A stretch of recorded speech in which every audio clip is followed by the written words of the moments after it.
Welcome to this tutorial video. In this course, we will guide you step by step on how to open and close doors. Let's try it together. Enter the Design tool. Select Advanced tool. Kitchen and bath, or closet, or doors and windows.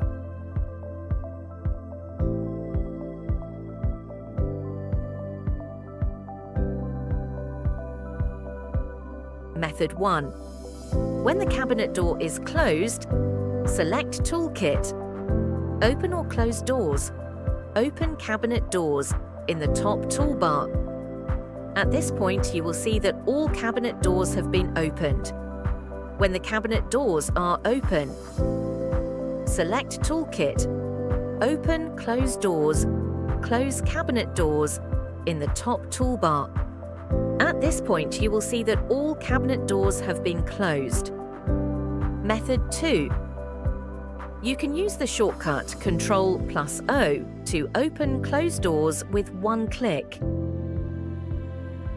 When the cabinet doors are open, you can see the internal structure of the cabinet more clearly. Convenient for presenting to others. That's all, thanks for watching.